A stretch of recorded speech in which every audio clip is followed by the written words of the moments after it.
할렐루야. 네, 저와 함께 인사 나누시겠습니다. 하나님의 은혜가 여러분과 함께 하시기를 바랍니다.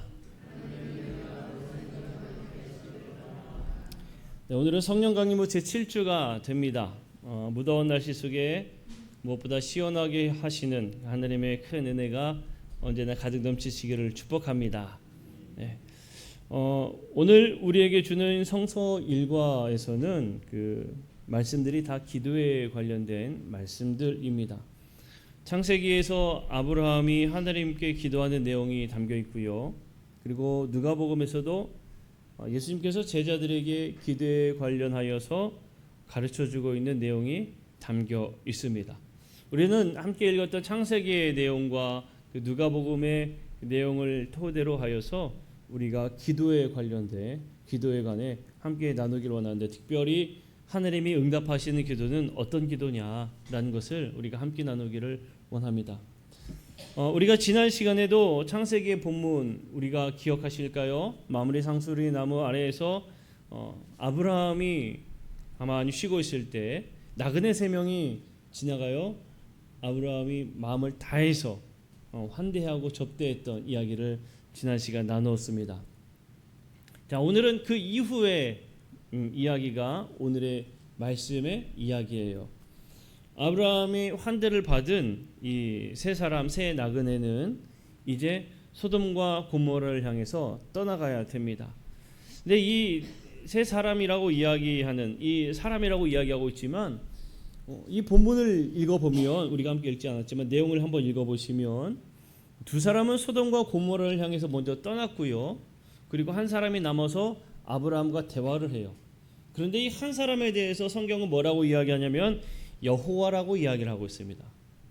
그러면 이 세 사람은 우리가 누구를 생각할 수 있는가 하면 바로 삼위일체 하나님이었겠다라고 생각할 수가 있어요. 성부 하나님, 성자 하나님, 성령 하나님, 이 삼위일체 하나님이 아브라함을 찾아 오셨던 거죠.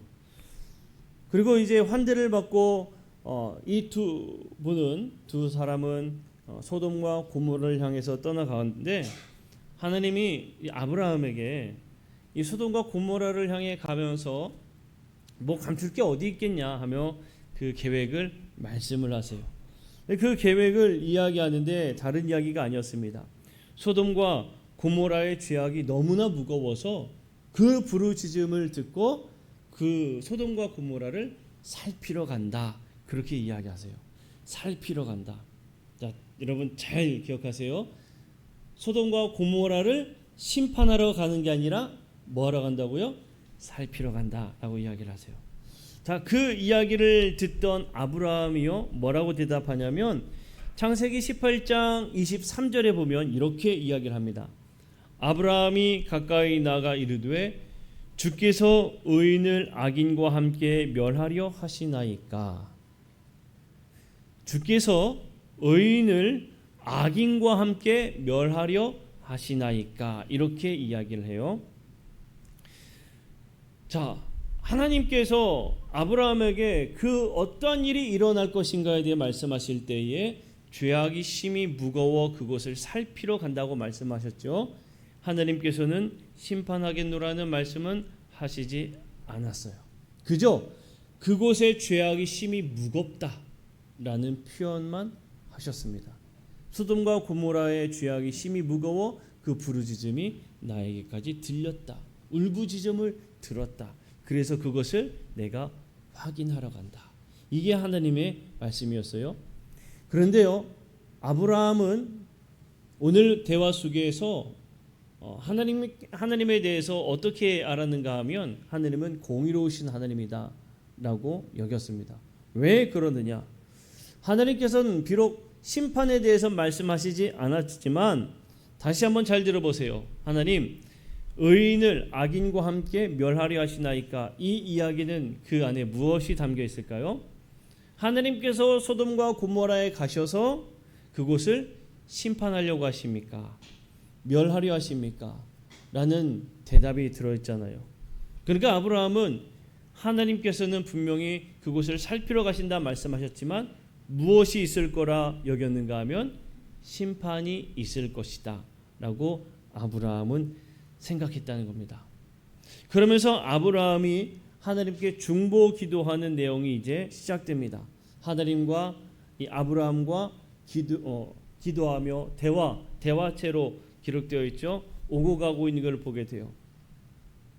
아브라함이 간구하고 있는 내용은요, 우리가 그냥 얼핏 보면 죄 없는 사람들이 징벌을 면하게 해주십시오라고 간구하는 것처럼 보입니다. 그러나 아브라함이 정말 하느님 앞에 간구하고 있는 내용은 죄 없는 사람들이 징벌을 면하게 해주십시오라는 내용이 아니에요. 그러면 아브라함이 정말 원하고 기도하는 내용이 무엇이냐? 오히려 아브라함은 죄 없는 사람들 때문에 죄가 심히 무거운 그 도시 전체가 용서받게 해주십시오 라고 기도하는 겁니다. 자, 다시 한 번 더. 죄 없는 사람들이 있다면 그 죄 없는 사람들을 보아서라도 죄가 심히 무겁다는 그 모든 도시들이 멸망하지 않도록 용서받게 해주십시오라고 간구하고 있는 거예요. 그러니까 그곳이 심판받지 않게 해달라기보다는 그들을 용서해 주세요라고 기도하고 있는 겁니다. 그렇게 기도하기 시작하면서 아브라함은 하나님께 우리말로 좀 쉽게 뭐라고 얘기할까요? 거래라고 이야기할까요? 처음에 의인 50명을 이야기했다가 45명으로 줄이고 그것도 안 될 것 같아서 40명, 30명, 20명, 10명으로 인원이 줄어드는 것을 우리가 볼 수가 있습니다. 아브라함이 이렇게 기도한 것을 보면 어쩌면 아브라함도 이 소돔과 고모라가 얼마나 죄가 많은지 알고 있었는지도 몰라요. 그곳에 의인이라고 할 만한 사람들이 정말 적을 것이다라고 아브라함은 생각했던 것 같습니다. 그래서 50명에서부터 차곡차곡 그 인원이 줄은 것이 아닐까 우리는 생각해 볼 수가 있어요. 아브라함의 간구에 대한 하나님의 응답이 뭐였습니까? 아브라함이 용서해달라고 기도했을 때에 하나님께서는 아브라함의 기도에 응답해 주십니다. 마지막 의인 10명을 보아서라도 그 성을 멸하지 않겠다라고 아브라함에게 분명히 들려주셔요. 그러니까 아브라함이 간구할 때에 하나님은 그 아브라함의 간구에 응답해 주셨다는 겁니다. 하나님께서 아브라함에게 말씀하신 것은 그 죄가 얼마나 큰지 한번 감찰하기 위해 간다라는 말씀이었다면 아브라함의 간구는 그들이 살 길을 열어주십시오라고 간청하고 있는 내용이라는 거예요. 우리는 아브라함의 간구 속에서 하나님이 정말 원하는 게 무엇인가를 발견할 수 있어야 됩니다. 하나님이 진정 원하시는 것은 그 죄가 무거워 그것을 심판해야겠다는 게 하나님이 원하는 마음이 아닙니다. 하나님은 정말 원하는 게 뭐냐면 바로 아브라함의 마음이 하나님의 마음이었어요. 그곳에 살 길이 있는가 보고 싶은 게 하나님의 마음이었다는 겁니다. 그들이 멸망하기를 원하는 게 아니라 그들이 살기를 원하는 게 하나님의 마음입니다. 하나님은 우리가 살기를 원하십니다. 베드로후서 3장 9절에 보면 그런 말씀이 있어요. 주의 약속은 어떤 이들이 더디다고 생각하는 것 같이 더딘 것이 아니라 오직 주께서는 너희를 대하여 오래 참으사 아무도 멸망하지 아니하고 다 회개하기에 이르기를 원하시느니라. 이렇게 말씀하십니다. 다시 한 번 더. 너희를 대하여 오래 참으사 아무도 멸망하지 아니하고 회개에 이르기를 원한다. 이게 하느님의 마음이다라고 베드로후서에서 이야기합니다. 자, 베드로후서에서 이 이야기가 왜 이루어졌는가 하면 예수님께서 부활하시고 나서 제자들 앞에서 승천하여 올라가실 때에 마지막에 어떤 이야기가 들렸는가 하면 내가 너희들이 본 것처럼 다시 너희들에게 오겠다라고 말씀하셨거든요. 그러니까 당시에 있는 믿는 사람, 예수님을 믿는 사람들은 예수님이 곧 그렇게 오실 거라 여겼어요. 하루가 지나고 이틀이 지나고 1년이 지나고 3년이 지나고 그래도 예수님이 오시지 않자 왜 예수님은 약속을 지키지 않는가에 대한 대답을 해준 것이 바로 하나님은 우리 모두가 다 구원받기 위해 오래 참으시는 것이다 라고 대답하는 거예요. 요나서 4장 11절에 보게 되면 요나서에서는 하나님께서 마지막에 이런 말씀을 하십니다. 하물며 이 큰 성읍 니느웨에는 좌우를 분별하지 못하는 자가 12만여 명이요 가축도 많이 있나니 내가 어찌 아끼지 아니하겠느냐. 요나서에서는 마찬가지로 요나에게 하나님께서 니느웨 성에 가라. 그 죄가 크다. 가서 선포해라 라고 말씀하셨잖아요. 이 요나가 자 어쨌든 그 앞의 내용은 다 생략하고요. 니느웨 성이 어떻게 되나 궁금해가지고 저 멀리서 지켜볼 때에 여러분 그곳이 얼마나 뜨겁습니까? 한번 생각해 보세요. 지금 이렇게 더울 때 태양볕이 오늘도 날씨가 정말 좋네요. 구름 한 점 없는 이 태양볕을 그대로 받으며 있어야 된다면 얼마나 괴롭겠어요. 그런데 덩굴잎 하나가 요나를 그늘을 만들어 줬었잖아요.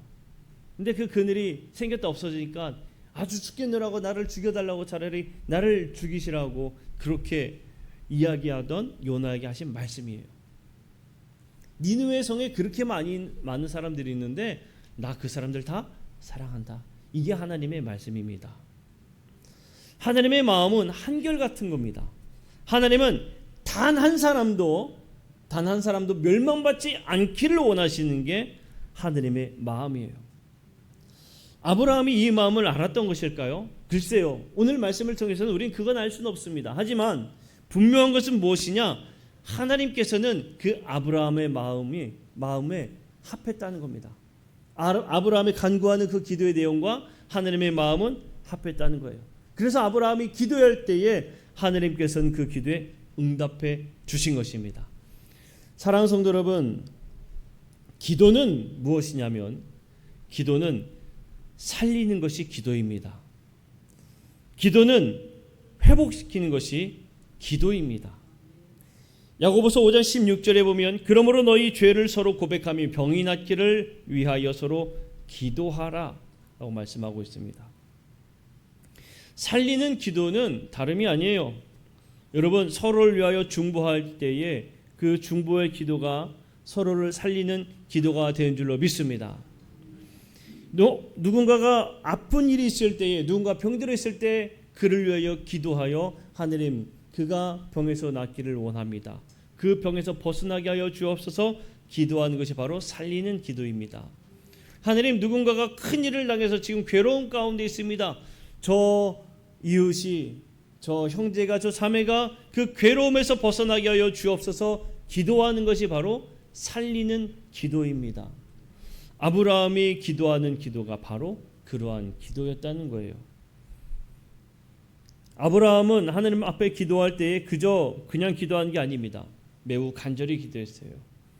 50명, 45명, 40명, 10명에 이르기까지 기도했다는 것은 그저 숫자를 우리에게 말해주는 게 아니라 그만큼 아브라함은 간절한 마음으로 기도했다는 걸 우리에게 말해주는 겁니다. 간절함으로 살리고자 하는 그 기도 하나님께서 반드시 응답해 주신 줄로 믿습니다. 이 간절함에 대해서 누가복음 본문에 또 우리에게 분명히 간절함에는 응답해 주신다는 말씀이 우리에게 분명히 또 나타나 있어요. 누가복음의 내용을 보게 되면 예수님께서 제자들에게 주님의 기도를 가르쳐 주십니다. 여러분 주님의 기도 다 잘 아시죠? 우리가 주기도문을 하잖아요. 그 기도에 대해 알려주세요. 근데 예수님께서 먼저 가르치신 것은 무엇이냐? 하나님의 거룩하심과 그 나라가 우리의 삶을 통해 이루어지게 해달라고 기도하라. 그렇게 가르쳐 주세요. 하나님의 거룩하심 그리고 그의 나라가 우리의 삶을 통해 이루어지게 해달라고 기도하는 겁니다.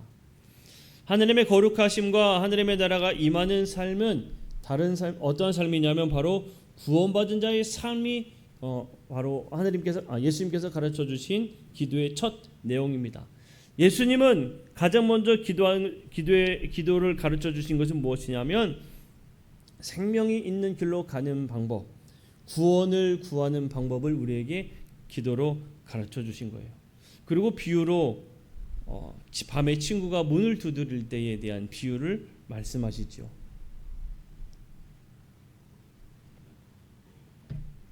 그 내용은 이런 내용이었습니다. 한 친구가 친구 집에 밤 늦은 시간에 문을 두드립니다. 이복의 친구. 자, 세번역 성경에 이렇게 표현되어 있어요. 여보게, 내게 빵 3개를 구워주게. 내 친구가 여행 중에 내게 왔는데 그에게 내놓을 것이 없어서 그러네 라고 기록하고 있어요. 자, 무슨 얘기입니까? 여러분들의 친구가, 예를 들어 봅시다. 여러분들의 친구가 새벽 1시, 2시에 왔다고 합시다. 새벽 1시, 2시에 왔는데 늦은 시간이죠. 다 잘 시간이에요. 근데 그 친구에게 먹을 거를 내주어야 되는데 대접할 게 없는 거예요. 그래서 번뜩 생각나는 그 한 사람을 향해서 간 겁니다. 새벽 1시고 2시고 상관없이 문을 두드리는 거예요. 이보게, 먹을 거 있으면 좀 구워주게. 그 밤늦게 이렇게 두드리는 거예요. 예수님께서 그 가운데 뭐라고 말씀하셨는가 하면, 그 친구가 그에게 분명히 먹을 걸 내어주는데 친구이기 때문에 주는 것이 아니라 말씀하세요. 뭐라고 이야기하냐? 그 사람이 간청하기 때문에 그 요구대로 준다라고 말씀하십니다. 간청하기 때문에. 이걸 세번역으로 읽어보면요, 뭐라고 표현하냐면 졸라대기 때문에 그럽니다. 졸라대기 때문에. 그렇게 졸라대니까 준다라는 거예요. 그러면 하나님께 제자들이 뭐라고 얘기하시냐? 하나님께 그렇게 간절히 기도해봐라. 하나님이 반드시 응답해 주신다. 예수님께서 말씀하신 기도와 바로 간절한 기도를 가르쳐주고 있는 겁니다. 여러분, 간절히 하나님 앞에 간구하시기를 축복합니다. 끈질기게 기도하시기를 축복합니다.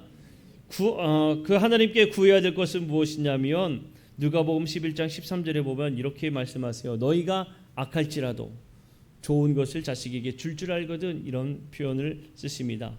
악할지라도 좋은 것을 주신대요. 좋은 것은 원어로 찾아보니까 아가두스라는 단어인데, 이 단어의 의미가 말 그대로 좋은, 선한도 있지만 이 의미에는 무엇이 또 가지고 있는가 하면 구원이라는 의미도 있습니다. 구원. 헬레니즘에서의 이 선의 개념은 구원을 의미합니다. 그러니까 한마디로 이야기해서 너희가 악할지라도 구원해 줄 것을 준다라는 표현을 쓰고 있어요. 우리의 기도는 바로 이러한 기도가 되어야 합니다. 하느님 앞에 구원을 간청하는 기도가 되어야 할 줄로 믿습니다. 요나서에서 이야기하고 있는 것, 베드로서에서 말하고 있는 것, 그리고 우리가 함께 보았던 이 누가복음에 이야기하고 있는 것, 그리고 나아가서 이 관점으로 바라볼 때에 창세기에서 우리에게 주고 있는 이야기, 그 기도의 내용은 무엇이냐? 바로 구원에 대한 기도라는 겁니다. 그 구원은 다름이 아니에요. 우리가 지금 임하는 어려움 속에서 벗어날 것에 대한 기도, 우리의 고통에서 벗어날 것에 대한 기도, 그리고 생명을 살리고자 하는 그 기도, 그 기도가 우리의 기도의 내용이 되어야 한다는 것을 말해주는 겁니다. 자, 말씀을 정리합니다. 사랑하는 성도 여러분, 하나님은 간절한 기도에 응답하심을 여러분 꼭 믿으시기를 축복합니다. 그 간절한 기도는 어떤 기도가 되어야 할까요? 정말 쉬지 않고 기도하는 기도가 되어야 합니다. 그리고 그 기도의 내용에는 살리는 기도가 되어야 한다는 것을 여러분 꼭 기억하시기를 축복합니다. 누군가 그 어려움에서, 고통에서, 그리고 누군가뿐만 아니라 우리의 어려움과 고통에서 벗어나기를 간청하고 기도할 때에 하나님께서는 그 간절함에 응답하여 주시고 우리의 기도에 분명히 대답해 주실 줄로 믿습니다. 오늘 말씀을 잘 기억하면서 끊임없이 하나님 앞에 간구하고 또 생명을 위해서 간구하며 기도하는 우리 모든 성도들이 되시기를 주님의 이름으로 간절히 축복합니다. 오늘 말씀을 생각하면서 우리 함께 찬양하기를 원합니다. 우리 주님 다시 오실 때까지 우리 함께 찬양할 때에 하나님 주님이 오시는 그 순간까지 우리가 쉬지 않고 기도하며 죄의 생명을 위해서 간청하여 기도하는 우리가 되게 하여 주옵소서. 하나님의 응답을 받는 우리 모두 되게 하여 주옵소서. 우리 함께 뜨겁게 찬양하고 결단하며 기도하겠습니다.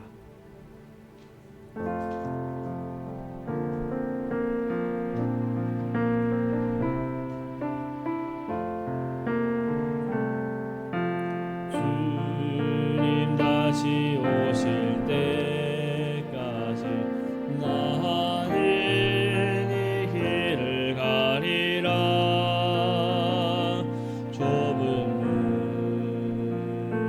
좁은 길 나의 십자가 지고 나의 가는 이 길 끝에서 나는 주님을 보리라. 영광의 내 주님 나를 맞아주시리. 주님 다시 오실 때까지 나는 일어나 달려가리라. 주의 영광 온 땅 덮을 때 나는 일어나 노래하리. 내 사모하는 주님 온 세상 그리시라. 내 사모하는 주님 영광의 왕이시라. 우리 한 번 더 찬양합니다. 주님 다시 오실 때까지 주님 다시 오실 때까지 나는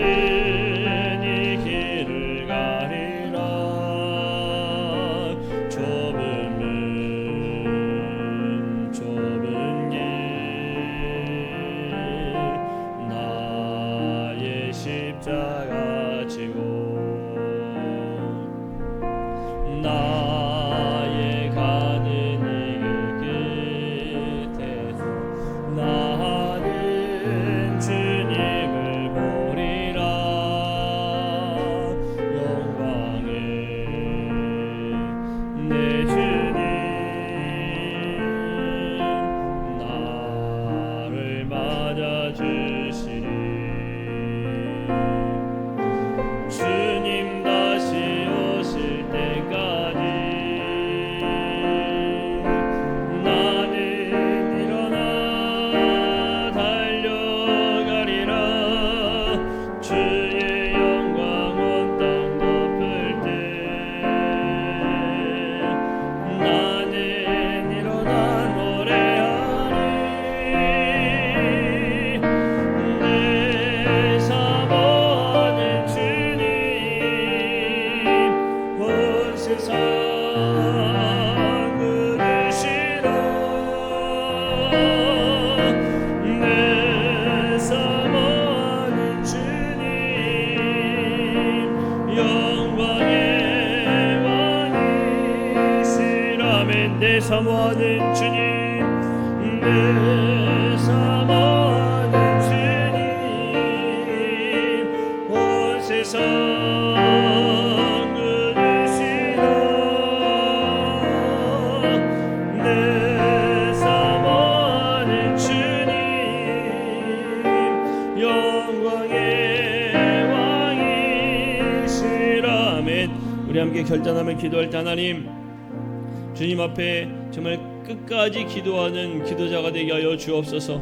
우리의 기도가 살리는 기도가 되게 하여 주옵소서. 그래야 하나님의 응답이 있는 기도가 되게 하여 주옵소서. 우리 함께 간절한 마음으로 함께 기도하도록 하겠습니다.